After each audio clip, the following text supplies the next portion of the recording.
Olá, ouvintes e leitores, sejam bem-vindos à nossa leitura bíblica comentada.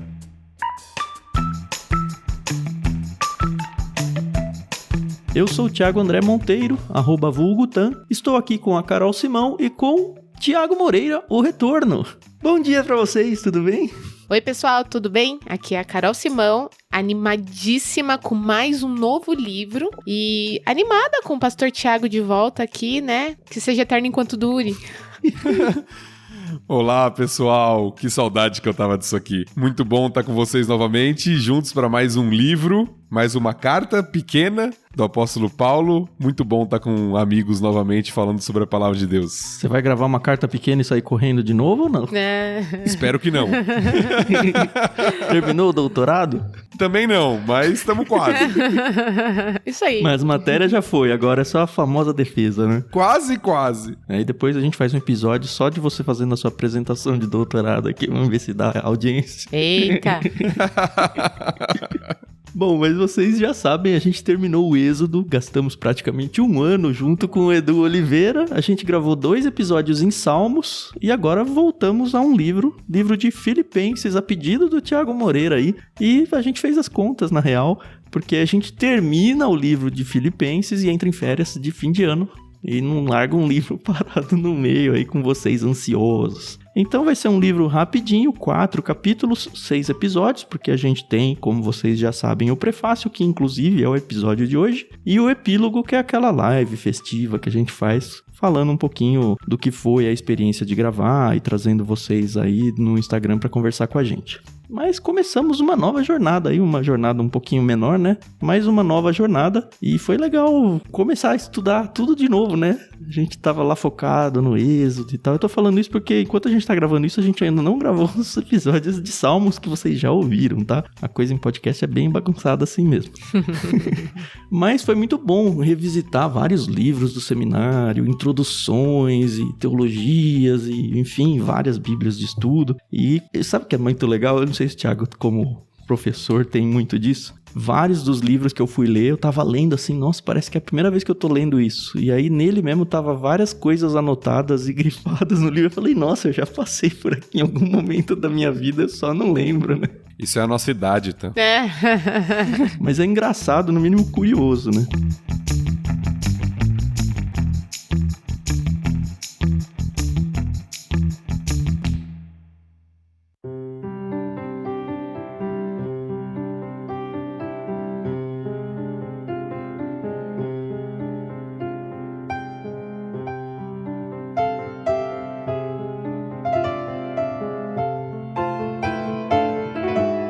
Mas é isso, hoje vamos então de Filipenses, não temos blocos, porque não temos leitura bíblica, o capítulo 1 vai ser só na semana que vem, se bem que talvez eu traga uma leitura em Atos hoje, mas por meio do episódio vocês vão descobrir um pouquinho sobre isso. E o propósito que a gente tem aqui é introduzir o livro para vocês, para que vocês entrem na história, na carta aqui, muito mais contextualizados. Obviamente a gente tem que passar por aqueles tradicionais, né? Não só o resumo do que vai ser o livro, mas data de escrita, composição e tudo mais. Vocês querem começar?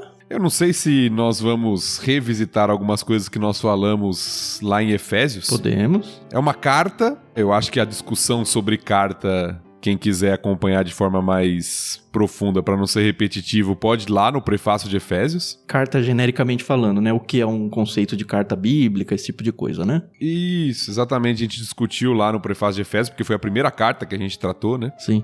Então a gente falou um pouquinho sobre esse gênero literário, né? Que era uma carta utilizada no mundo greco-romano e que os autores bíblicos utilizaram para mandar suas mensagens para as igrejas e até para pessoas, né? Como a gente discutiu lá. E o autor também é o mesmo, né? Da carta aos Efésios, que é o apóstolo Paulo. E nem tem muita discussão aqui, né? Isso.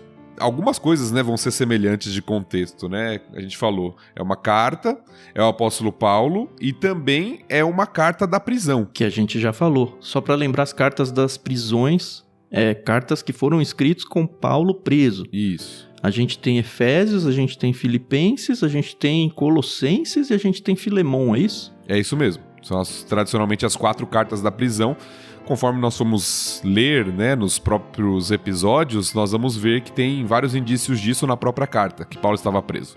Ele fala sobre isso, né, na carta, que ele estava preso. A discussão que existe, mas não sei o quanto ela vale a pena, é sobre qual seria essa prisão de Paulo. Era isso que eu ia falar, assim. Nossa, quanta coisa que eu li sobre isso. E eu falava, pra que eu tô perdendo meu tempo com isso? Mas enfim, a gente tem que falar sobre isso, né? Não existe um consenso absoluto. A gente vê que, pelo menos a impressão que me deu, é que o pessoal mais conservador da teologia tende a jogar a prisão pra Roma, que é a prisão última, assim, narrada em Atos. Mas aí tem uns perrengues do tipo, aqui na carta Paulo recebe dinheiro dos filipenses, aí ele manda o Epafrodito de volta, e aí ele recebe, já tava com Timóteo, fala que vai mandar, e o Epafrodito tinha acabado de chegar de lá, e aí você vai ler e calcular as distâncias, parece que Roma era longe demais, e as viagens demoravam meses pra acontecer, e aí as pessoas começam a questionar, pô, mas será que faz sentido Roma? O fato é que a carta de Filipenses só menciona que ele tá preso. E a gente não sabe de mais nada. E aí começam as especulações dos teólogos. Eu vi pelo menos 3 maiores, né? Que são Cesareia, que também é longe, então não resolve o problema. Sim. A gente tem a própria Roma e a gente tem Éfeso. Só que não existe registro bíblico de Paulo preso em Éfeso, exatamente. Mas em Atos, quando a gente vê descrições dizendo que, fui preso muitas vezes, em vários lugares. E aí, eles propõem Éfeso porque era perto. Basicamente é isso. Só pra situar quem tá nos assistindo aí, nos ouvindo, se for Roma, que é a tradicional, né, entre os teólogos conservadores, pelo menos, é aquela que a maioria acredita que seja, é como termina o livro de Atos. Não necessariamente a última prisão de Paulo. Não, a última relatada, né? Exatamente. Existe também uma teoria de que Paulo foi solto da prisão em Roma, depois ele foi preso novamente, quando ele escreve, por exemplo, 2 Timóteo, ele aparece num outro tipo de prisão, num calabouço, né? E não mais naquela prisão vigiada pelos guardas romanos. Mas, tradicionalmente, as 4 cartas, Filipenses, Efésios, Colossenses e Filemon, são atribuídas para a prisão de Paulo em Roma, que é, se você ler o finalzinho, o capítulo 28 do livro de Atos, é como o livro acaba. Paulo preso, aguardando o julgamento em Roma. Sim. E dado que a gente não sabe muito bem onde ele estava, a gente também não consegue localizar muito bem no tempo. Porque se foi Roma, é lá 60, 61 depois de Cristo. Se foi Éfeso, por exemplo, eles conseguem jogar um pouquinho antes para alguma coisa no final dos anos 50 ali. Exato. O que é inegável é que Paulo tá preso, mas essa é uma carta que vem com um tom, assim, totalmente diferente do que você espera de um prisioneiro, né? Porque, assim, a gente imagina que, estou preso aqui, né? Que triste, né? Ó céus, ó vida. Mas não, Paulo é um paradoxo, inclusive, né, gente? Porque ele tá muito alegre, não pela prisão, tá bom? Mas pela vida. Porque ele finalmente conseguiu enxergar o contentamento de ser um cristão. Não tô falando que foi nesse momento, tá? Mas é nesse momento que ele escreve ali pro pessoal, o que é muito legal, gente. É muito legal porque, para pra pensar, né? Que às vezes a gente só quer agradecer realmente pelas coisas boas que acontecem na nossa vida quando elas acontecem, né? E quando a gente tá passando por um perrengue, por uma situação meio desesperadora, a gente tem a tendência a reclamar. E eu tava lendo um livro muito, muito bacana falando sobre como eram as prisões na época, as prisões ali de Roma, que, assim, nada parecido com o que a gente imagina ser uma prisão trazendo pro século XXI, né? Então, imagina, assim, um calabouço, um lugar úmido, dependendo da localização, né? Doenças, não tinha o mínimo de higiene. Então, assim, era uma situação muito, muito, muito degradante pro ser humano, né? Mas eu acho que o Paulo não tá por aí não, viu, Carol? Se a gente... Assim, eu não defendo nada, porque realmente pouco importa pra mim onde que Paulo tá preso. Então, não é um negócio que eu queira entrar no coisa. Certo. Mas se foi a prisão de Paulo em Roma, o final de Atos a gente percebe que ele tá bem relaxado lá, sabe? Aparentemente ele tá morando numa casa alugada, deve ter um soldado vigiando ele recebe visitas, ele consegue de alguma forma mandar correspondência pros locais, então foge um pouco desse conceito de prisão assim, nossa, tô morrendo de fome. Então ele tava em prisão domiciliar. É como se fosse isso. Talvez. Se for essa de Roma, né? Isso. Tá. Se for essa de Roma, que a maioria acredita que seja, Paulo, e tem a ver até com o que a gente vai falar da carta, né, e da cidade de Filipos, Paulo tinha alguns direitos por ser um cidadão romano. Sim, sim. E por ser cidadão romano, por ter essa cidadania romana, ele não ficava nesses calabouços. Mas eles existiam, esses calabouços, eles existiam. E aparentemente, na segunda carta de Paulo a Timóteo, parece que ele já tá numa situação como essa que você descreveu, Carol. Numa outra prisão, parecido com um calabouço mesmo. Por isso que muitos entendem que é uma outra prisão em 2 Timóteo, não essa aqui. Mas nessa, ele tá sobre a vigilância de um soldado, de uma guarda, né? Soldados romanos ali que faziam provavelmente um revezamento. E ele tem certas regalias, vamos colocar assim, né? Como o Tan já falou, de poder escrever, receber visitas, receber até auxílio, como a gente vai ver até de Epafrodito, de outras pessoas ali que Paulo vai falar aqui nesse período em que ele tá preso, aparentemente numa casa ali, né? Sim, tá bom, beleza. É por isso que eu gosto de gravar aqui.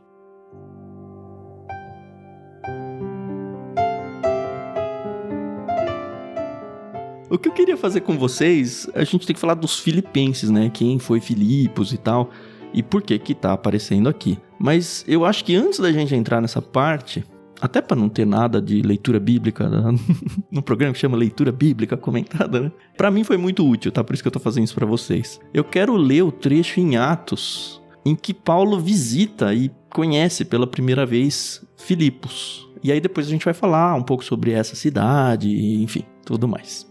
Eu vou começar lá no finalzinho de Atos 15 e eu só vou ler, tá? A gente não vai comentar o capítulo, como a gente costuma fazer, mas acho que vai ajudar bem a gente a estender o lençol aqui da nossa conversa. Eu vou começar então Atos 15, 36 e ler seguindo até o final do capítulo 16, onde vai contar sobre a segunda viagem missionária, que é a viagem onde Paulo vai a Filipos. Algum tempo depois, Paulo disse a Barnabé: voltemos para visitar cada uma das cidades onde pregamos a palavra do Senhor para ver como os irmãos estão indo. Isso aqui é pós-primeira viagem, tá? Paulo tinha ido com Barnabé na primeira viagem.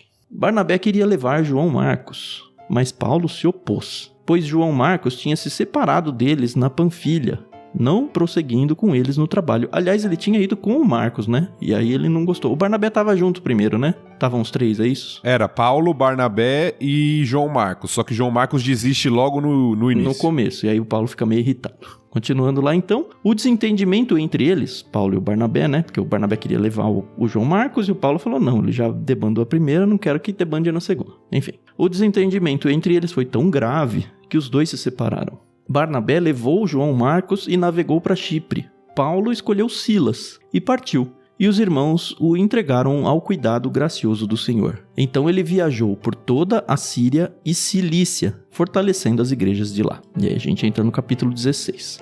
Paulo foi primeiro a Derbe e depois a Listra, onde havia um jovem discípulo chamado Timóteo. Interessante que o Timóteo vai aparecer aqui escrevendo Filipenses junto com Paulo. A mãe dele era uma judia convertida, e o pai era grego. Os irmãos em Listra e em Icônico o tinham em alta consideração, de modo que Paulo pediu que ele os acompanhasse em sua viagem. Em respeito aos judeus da região, providenciou que Timóteo fosse circuncidado antes de partirem, pois todos sabiam que o pai dele era grego. Em toda a cidade por onde passavam, instruíam os irmãos a seguirem as decisões tomadas pelos apóstolos e presbíteros em Jerusalém. Assim, as igrejas eram fortalecidas na fé e cresciam em número a cada dia. Em seguida, Paulo e Silas viajaram para a região da Frígia e da Galácia, pois o Espírito Santo os impediu de pregar a palavra na província da Ásia. Então, chegando à fronteira da Mísia, tentaram ir para o norte, em direção a Bitínia, mas o Espírito de Jesus não permitiu. Assim, seguiram viagem pela Mísia até o porto de Troade. Naquela noite, Paulo teve uma visão, na qual um homem da Macedônia em pé lhe suplicava: venha para Macedônia e ajude-nos. Então, decidimos partir de imediato para Macedônia, concluindo que Deus nos havia chamado para anunciar ali as boas novas. Só um adendo aqui, Filipos fica na Macedônia e notem que aqui mudou o verbo para plural, tá? Então decidimos. Isso aqui vai ser importante em algum momento. Embarcamos em Troade e navegamos diretamente para a ilha de Samotrácia. E no dia seguinte chegamos a Neápolis. Dali alcançamos Filipos, cidade importante dessa região da Macedônia e colônia romana. A gente já vai pegando aí, colecionando algumas coisas importantes. E ali permanecemos vários dias. No sábado, saímos da cidade e fomos à margem do rio, onde esperávamos encontrar um lugar de oração.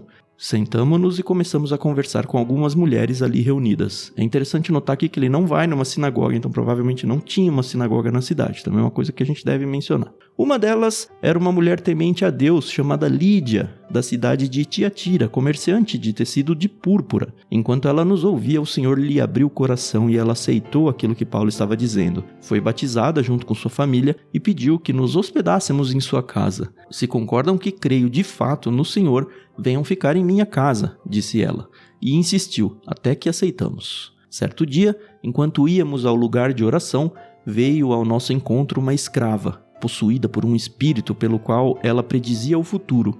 Com suas adivinhações ganhava muito dinheiro para seus senhores. Ela seguia Paulo e a nós gritando, estes homens são servos do Deus Altíssimo e vieram anunciar como vocês podem ser salvos. Isso continuou por vários dias, até que Paulo, indignado, se voltou e disse ao espírito dentro da jovem, eu ordeno em nome de Jesus Cristo que saia dela. E no mesmo instante o espírito a deixou. Quando os senhores da escrava viram que suas expectativas de lucro haviam sido frustradas, agarraram Paulo e Silas e os arrastaram à presença das autoridades na praça do mercado. Estes judeus estão tumultuando a cidade, gritaram os magistrados. Eles ensinam costumes que nós, romanos, não podemos seguir, pois contrariam as nossas leis. Logo, uma multidão revoltada se juntou contra Paulo e Silas e os magistrados ordenaram que os dois fossem despidos e açoitados com varas. Depois de serem severamente açoitados, foram lançados na prisão. O carcereiro recebeu ordens para não os deixar escapar, por isso os colocou no cárcere interno, prendendo-lhes os pés no tronco. Por volta da meia-noite, Paulo e Silas oravam e cantavam hinos a Deus e os outros presos ouviam. De repente, houve um forte terremoto e até os alicerces da prisão foram sacudidos. No mesmo instante, todas as portas se abriram e as correntes de todos os presos se soltaram. Quando o carcereiro acordou, viu as portas da prisão escancaradas. Imaginando que os prisioneiros haviam escapado, puxou a espada para se matar. Paulo, porém, gritou, não se mate, estamos todos aqui. O carcereiro mandou que trouxessem luz e correu até o cárcere, onde se prostrou, tremendo de medo diante de Paulo e Silas. Então ele os levou para fora e perguntou, senhores, que devo fazer para ser salvo? Eles responderam, creia no Senhor Jesus e você e sua família serão salvos. Então pregaram a palavra do Senhor a ele e a toda a sua família. Mesmo sendo tarde da noite, o carcereiro cuidou deles e lavou suas feridas. Em seguida, ele e todos os seus foram batizados. Depois, levou-os para sua casa e lhes serviu uma refeição, e ele e toda a sua família se alegraram porque creram em Deus. Na manhã seguinte, os magistrados mandaram os guardas ordenarem ao carcereiro, solte esses homens. Então o carcereiro mandou dizer a Paulo, os magistrados disseram que você e Silas estão livres, vão em paz. Paulo, no entanto, respondeu, eles nos açoitaram publicamente, sem julgamento, e nos colocaram na prisão, e nós somos cidadãos romanos. Agora querem que vamos embora às escondidas? De maneira nenhuma, que venham eles mesmos e nos soltem. Os guardas relataram isso aos magistrados, que ficaram assustados por saber que Paulo e Silas eram cidadãos romanos. Foram até a prisão e lhes pediram desculpas. Então os trouxeram para fora e suplicaram que deixassem a cidade.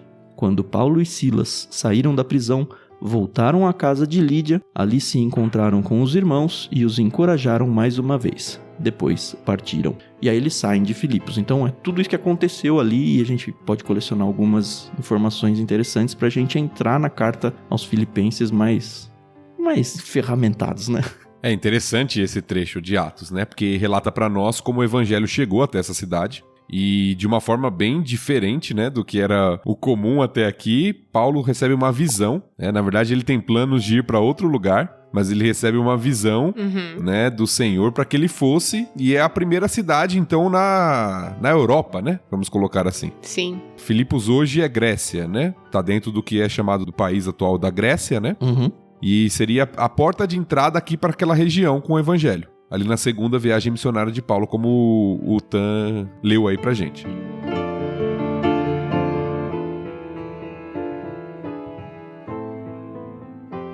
E aí a gente tem a cidade sendo formada. Ela é uma cidade que foi fundada, antes de Cristo. Ela é resultado aí de guerras entre Cleópatra. É legal de estudar um pouco sobre isso. Mas o que importa pra gente aqui é que ela foi palco. Ela era meio relegada, assim, pra uma cidadezinha comum, até que teve uma grande batalha ali e tornou ela famosa. Ela não é uma cidade portuária, ela tinha tudo para ser uma cidade muito grande, mas ela fica um pouquinho distante do porto para ser de grande referência ali, mas ela acaba se tornando por causa dessa grande batalha que teve, e aí Roma meio que tomou conta ali. Então tem muitos soldados que foram viver sua aposentadoria naquele local. Então é um local onde as pessoas se orgulham muito de ser romanas. É tipo Santos, né? Por quê? A cidade de Santos tem muitos aposentados. Entendi. Entendi. Enfim, tem muitos aposentados, tem muita gente que prestou o exército ali, que fez parte do exército de Roma, e é uma cidade cosmopolita, assim, é uma cidade muito politeísta, porque, enfim, ela tá herdando toda essa herança de Grécia / Roma aí junto, e as pessoas lá são orgulhosas do fato de serem cidadãos romanos. Tanto que no final do relato de Atos lá, quando Paulo fala, pô, mas a gente é romano, como é que vocês trataram a gente assim? Faz sentido esse discurso ali, é isso que eu quero dizer. Só algumas características aí, além do que o Tan falou. A cidade deriva o seu nome de Filipe II, que é o pai de Alexandre o Grande. Isso. Então ele é o fundador, né, do nome, pelo menos, né, dessa cidade. O nome é atribuído em honra a Filipe II, pai de Alexandre o Grande. E como o Tan falou, essa cidade foi palco de algumas guerras, né, e uma delas muito importante para o Império Romano, que outorgou essa cidade a ser chamada de colônia romana. Isso. Que a gente viu até no próprio texto aqui. E era um orgulho isso, né? Isso, a cidade se orgulhava muito disso.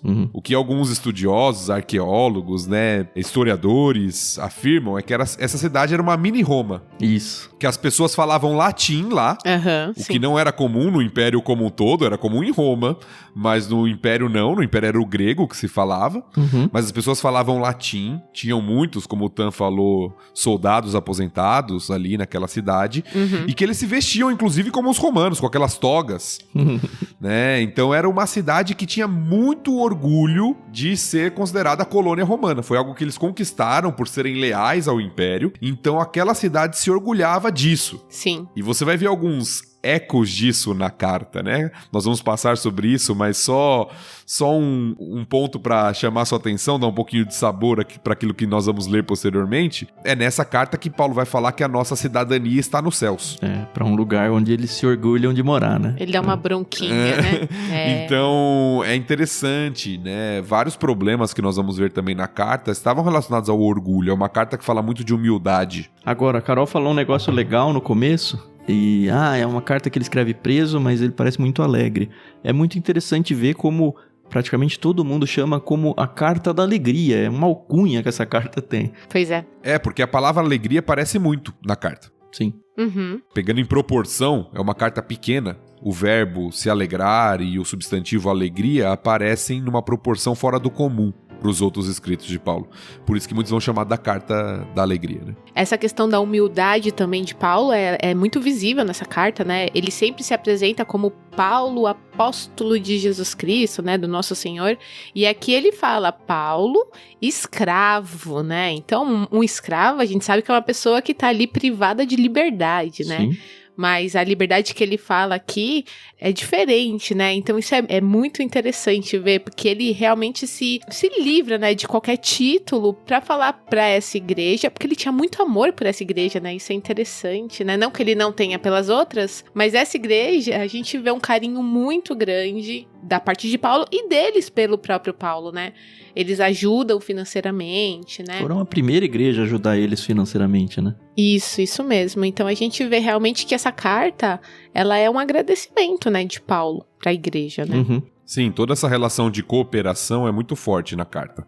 Paulo vai citar algumas pessoas que são colaboradores, cooperadores dele na carta como exemplos, né? Não só ele como exemplo, mas Epafrodito, Timóteo, serão citados na carta como cooperadores. Então essa ideia de cooperação, de comunhão é muito forte na carta também. Inclusive como algo que deveria ser tratado na igreja de Filipos, porque era uma igreja que tinha problemas de relacionamento também. Nós vamos ver isso, né? Tinham pessoas que tinham dificuldade de se relacionar.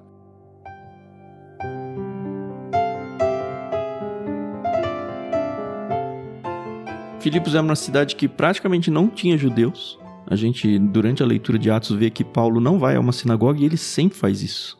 Em todos os lugares que ele vai, ele prega primeiro na sinagoga e a sinagoga o rejeita e aí ele vai e começa a pregar aos gentios. Não acontece isso aqui.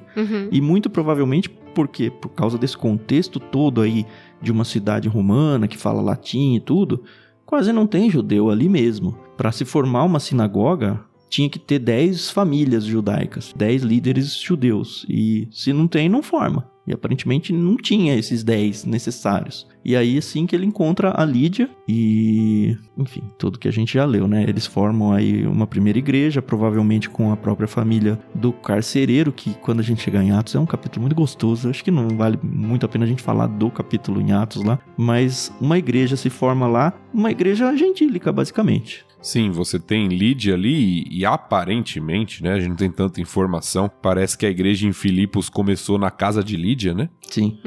Pelo que foi lido ali, os irmãos se reunindo na casa dela posteriormente. Aí você tem toda essa questão, todo esse dilema, né, que o Tan leu pra gente, né? Paulo, cidadão romano, numa cidade que era uma colônia romana, sendo ali preso e maltratado por pregar o evangelho, só que as pessoas não sabiam que ele tinha esse direito de cidadania romana, e aquilo era tão forte pra eles que eles têm que se desculpar com Paulo publicamente por terem açoitado ele sem o julgamento, porque isso não podia ser feito com um cidadão romano. Mas sai daqui, tá? Exatamente. Não quero problema pro meu lado. Exatamente, vai embora.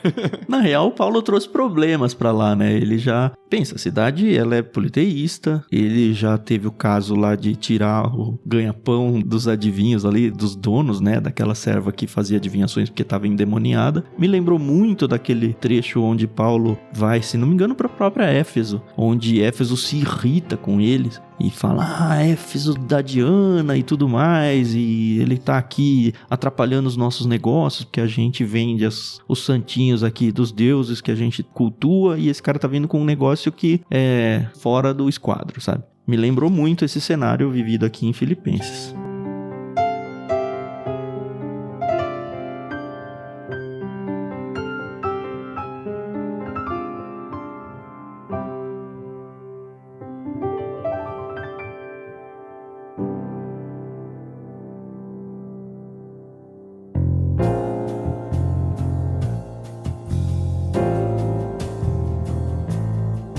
Mas eu acho que a gente pode entrar um pouco no conteúdo, né, da carta. O que a gente vai encontrar nesses 4 capítulos aí? Eu sei que a gente vai, obviamente, esmiuçar com detalhes cada um deles, mas em linhas gerais, o que a gente pode esperar dentro do livro? Um pouco do que a Carol falou é muito evidente, né? Uma carta de muita proximidade, de muito carinho, né? Nós vemos uma cooperação muito forte entre o apóstolo e essa igreja. Então muitos acreditam, inclusive, que um dos propósitos da escrita dessa carta foi justamente para agradecer o auxílio que a igreja em Filipos estava dando para o ministério do apóstolo Paulo, tanto financeiramente quanto com o envio de pessoas como Epafrodito, para auxiliar Paulo, né, para o cuidado do apóstolo Paulo que estava preso ali.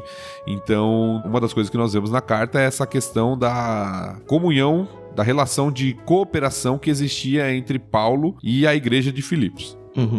Coisas que eu acho legal que a gente vai encontrar aqui é aquele famoso texto da kenosis, né? Pra gente gastar um pouco da nossa teologia case aqui, né? Que é esse esvaziamento de Cristo, né? Paulo vai usar Jesus como um exemplo, falando, vocês têm que se despojar das suas preocupações e das coisas que vocês consideram aí importantes e tudo mais, do mesmo jeito que Cristo se esvaziou quando encarnou. E aí tem todo aquele trecho bonito que muita gente conhece e às vezes a gente não sabe direito onde que tá na Bíblia. Tá aqui. E é interessante que essa apresentação de Cristo daquela forma, lá em Filipenses 2, nós vamos chegar lá daqui 2 episódios, né? Na verdade é Cristo sendo apresentado como um modelo de humildade. Isso. Paulo tá chamando nos Filipenses a uma vida de humildade. E aí entra aquela questão que a gente já falou do contexto da cidade, né? Era uma cidade que se orgulhava da cidadania romana, se orgulhava dos privilégios que tinha por ser colônia romana. E talvez isso de alguma forma tenha adentrado um pouco da igreja. Não tem como, eles moram lá. Sim. Porque nós vemos o orgulho presente ali, né? O orgulho entre 2 mulheres que estão tendo conflito na igreja, vai aparecer no capítulo 4, né? Evódia e Sintique. Orgulho porque eles deveriam né, se revestir de humildade, considerar os outros superiores a si mesmos. E aí Paulo apresenta aquele belo poema, né, de Cristo como o exemplo máximo de humildade. Que tem gente que diz que nem é de Paulo ali, né? Enfim. Sim. Né, que às vezes ele usou um hino que já existia, né, pela expressão poética, né, que tem lá. É possível.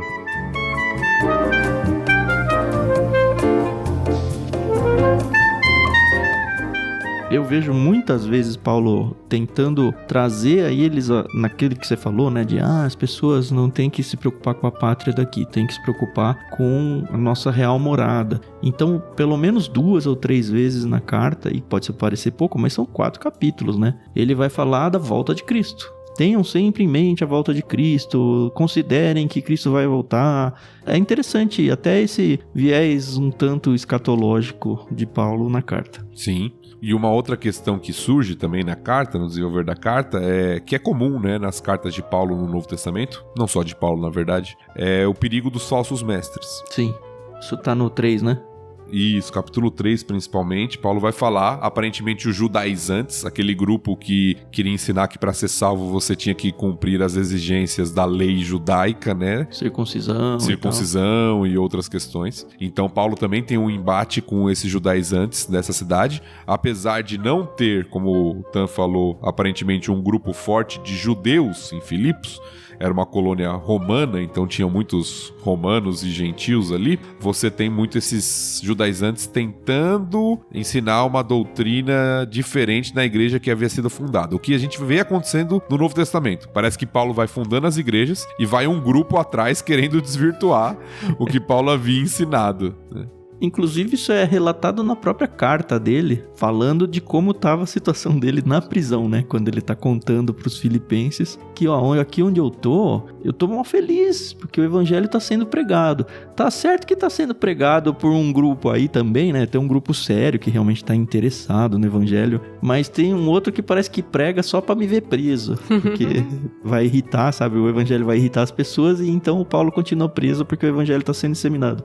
E ele fala, tudo bem, porque o evangelho tá sendo pregado, sabe? Pra mim é uma lição muito interessante, né? Que talvez a gente possa se perguntar aqui nos dias de hoje. Tá, tem o jeito certinho de pregar o evangelho, sabe? Quais são os caminhos que Deus usa para que as pessoas conheçam a Cristo? A gente vai passar com certeza sobre isso quando a gente falar, se não me engano, está no capítulo 1 já. Sim. Ainda no capítulo 1, Paulo dá um relato da sua situação, né? Do que ele está passando e até do seu testemunho, né? Como a gente falou, essa carta, talvez seja uma outra característica, por ser uma carta muito pessoal de Paulo com aquela igreja, ele conhecia bem os irmãos, ela tem muito testemunho, né? Tem o testemunho de Paulo, tem o testemunho de Epafrodito, tem o testemunho de Timóteo. Então tem várias pessoas que são citadas ali, servindo, entregando-se para a obra do Senhor, que devem servir como modelo, inclusive, para a conduta ali dos filipenses, né? Dos cristãos em Filipos. E mesmo as broncas, elas ficam meio nas entrelinhas, né? Você não vê Paulo falando, cuidado com isso daqui, vocês estão errando. Ele meio que vai trazendo o assunto à tona e a gente só vai pegando as broncas nas entrelinhas. Mas é de fato algo muito carinhoso dele.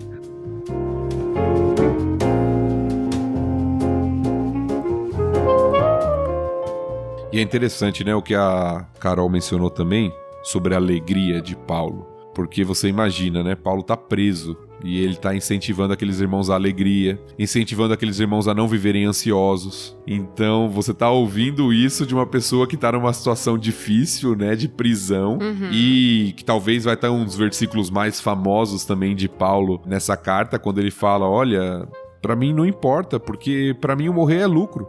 Ou seja, se eu sair dessa situação pra morte, pra mim é lucro, porque eu vou estar com Cristo. E morrer com Cristo, estar com Ele é incomparavelmente melhor. Então não tem motivo pra ansiedade, não tem motivo pra tristeza, porque se o Senhor me soltar, eu vou continuar meu ministério entre vocês. Isso vai ser bom pra vocês. Mas se o Senhor me levar, que bom. Pra mim é melhor, né? Melhor ainda.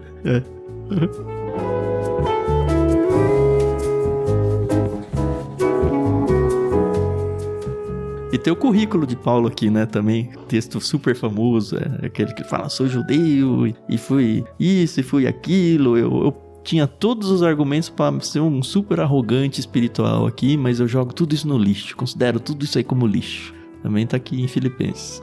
que inclusive é um argumento contra os judaizantes, né? Vem naquele capítulo 3 que ele tá falando dos falsos mestres, que eles se orgulham de ser judeus, né? E Paulo fala, olha, se fosse pra me orgulhar, olha aqui, ó. Eu sou isso, sou aquilo, tal. Ele começa a listar toda a linhagem dele, judaica, né? E o currículo dele. Mas ele fala, olha, tudo isso perto de Cristo não é nada, né? O que eu acho legal nessa missiva, né, na carta de Paulo, é que ela vai ser lida em voz alta, né, pra toda a igreja. Então, assim, doa quem doer. Isso é um pleonasmo, mas bora aí.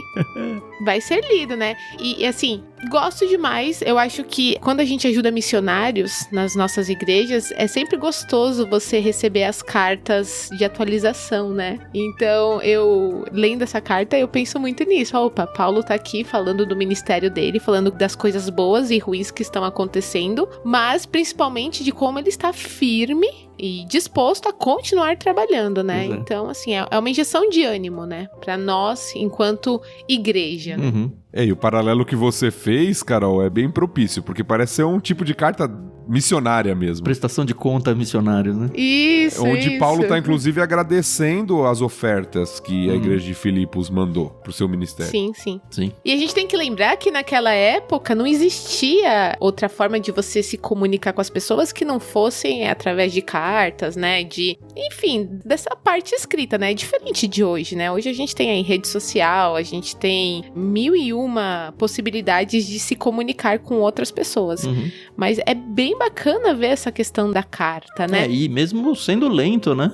Se for Roma, é meses ali pra chegar a coisa. Sim, e realmente você não pode ser ansioso, porque, né, vai levar ali um tempo até chegar a resposta. E a gente tem que entender que ele estava preso e essa carta, eu não sei nem se vale a pena a gente discutir, mas eu encontrei isso no livro, achei bacana. Se ele escrevia em papiro ou se ele escrevia em...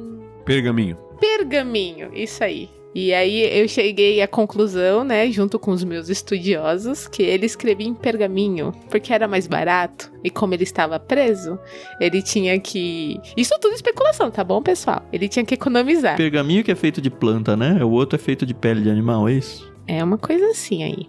Não vou saber explicar com 100%, não. Não, mas o papel era caro, é isso, né? Seja um, seja outro. É, exato. E ele era missionário. E fica a dica aí pras igrejas, né? Que recebem cartas missionárias e às vezes nem leem pra igreja. Enfim. Exato. Vocês podem estar perdendo aí alguma coisa importante pra sua igreja local.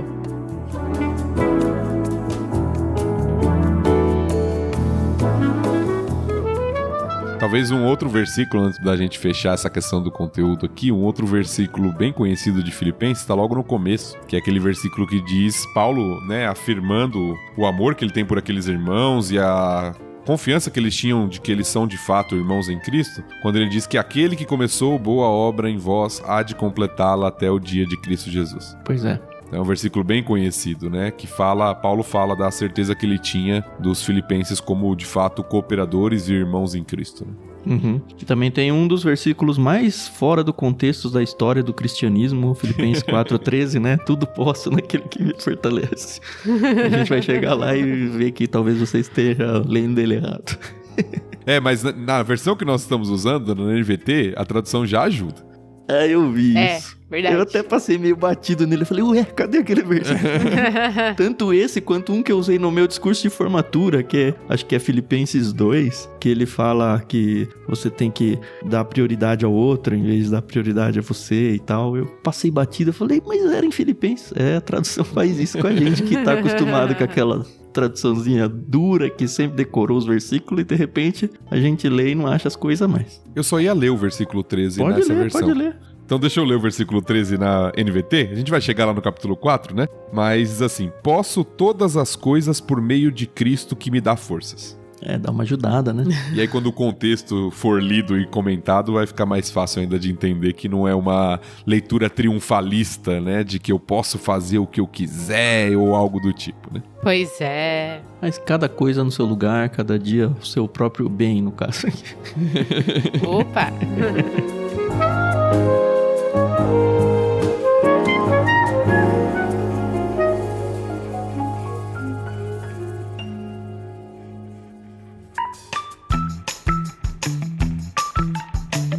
Eu tô satisfeito, acho que a gente tá pronto pra começar o livro de Filipenses. Estou feliz aqui com a volta do Thiago. Sei que muitos ouvintes já me procuraram, a maioria deles eu até avisei o Thiago pra dar aquela pressãozinha, né? Falar, Thiago, o pessoal tá pedindo pra você voltar. Tal. Parece que funcionou. Enfim... Tô feliz com o seu retorno, o Thiago tava realmente com saudade. E assim, não desmerecendo ninguém, mas é porque você é meu amigo, a gente estudou junto, sabe? O vínculo afetivo que nós dois temos, aí eu deixo a Carol de fora, ela responda por si. Mas o vínculo afetivo que eu tenho por você é diferente. Não por demérito dos outros, sabe? Mas por mérito do tudo que a gente já viveu junto. Pra mim é uma delícia ter você junto de novo. E eu sei que os ouvintes gostam muito de tudo que você já produziu aqui na LBC. Como diria o saudoso Silvio Santos, né? Faço votos de que continue bastante tempo com a gente aqui. Como eu já sempre digo, né? Esse projeto é uma das coisas que eu tenho prazer de fazer, né? A gente sabe que tem várias demandas, né? Que surgem na vida e às vezes você fica um pouco atropelado em todas elas, tentando equilibrar todos os pratos. Uhum. Mas é um prazer estar de volta com vocês, é muito gostoso. É algo que eu gosto de fazer, né? Estudar a palavra, poder de alguma forma contribuir para que outros entendam melhor e fazer isso com vocês, entre amigos, num papo descontraído, é algo realmente muito gostoso. Então, muito bom estar de volta. Espero que seja realmente uma caminhada longa aí juntos. E apesar do Tan ter me colocado aí numa saia justa... Imagina. Só porque o Edu é seu parente, Carol?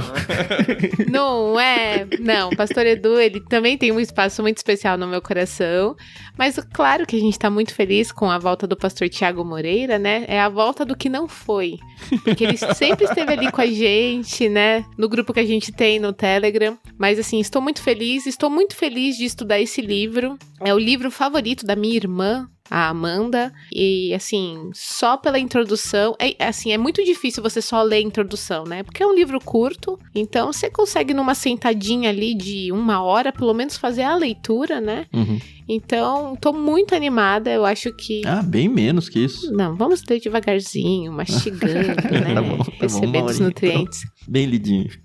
E como eu sempre falo, o LBC, a gente recebe muito depoimentos do pessoal falando assim, o LBC mudou a minha forma de ver a Bíblia, a minha forma de ler. O LBC mudou a minha forma de ler a Bíblia e de receber a palavra de Deus. E eu sou cristã de berço, acho que todo mundo que nos acompanha já sabe disso, mas nunca foi tão real aquela máxima de a palavra do Senhor se renova a cada manhã. Porque é impressionante como livro após livro, capítulo após capítulo, a gente se surpreende com uma informação nova. Então, eu tô muito aberta, assim, a ler Filipenses, porque é muito importante, principalmente nos dias de hoje, que é um tempo, assim, de imediatismo, onde a gente quer tudo e tudo de uma vez e tudo ao mesmo tempo, estar contentes, né? Do contentamento, estarmos satisfeitos. Então, é um tapa na cara, assim, de um jeito gostoso, né? Vai doer, mas você sabe que é pro seu crescimento. E vamos lá, né? É um livro curto, então a gente vai se despedir rapidinho dele. Eu queria fazer um adendo à sua fala, Carol. Porque a gente é rato de igreja, né? Cresceu ouvindo a Bíblia em casa, na igreja direto. E a gente esquece que tem muita gente lendo isso pela primeira vez. Muita mesmo. Em alguns episódios eu tinha mencionado, alguém tinha entrado em contato com a gente pra falar aquele trecho em Gênesis que eu tava gravando com a gente ainda, do reencontro de Jacó com Esaú. E aí eu falei, será que tá ouvindo isso, não sabe o desdobramento da história e tá empolgado? Pois hoje, o dia da gravação, chegou outro ouvinte falando, eu tô nesse capítulo e é a primeira vez que eu tô ouvindo isso e eu fiquei muito emocionado com aquele reencontro. E cada vez mais eu me convenço de que esse projeto do LBC, ele tem feito coisas que igreja local não consegue fazer. Que é levar pela primeira vez a palavra de Deus à vida de muita gente. E graças a Deus por isso, sabe? Acho que é muito resultado de orações de vocês e a gente sempre pede, continue orando por nós, pelo projeto que a gente está fazendo, porque cada vez mais eu percebo que eu não tenho a ideia do tamanho que esse negócio está tomando e da proporção e da diferença que a gente tem feito na vida das pessoas, e eu louvo a Deus realmente por permitir eu fazer parte disso, sabe? É isso. Só uma questão sobre o que você falou, Tan, e eu acho que é algo que nós precisamos aprender com isso também. Porque nós estamos tão acostumados, às vezes são...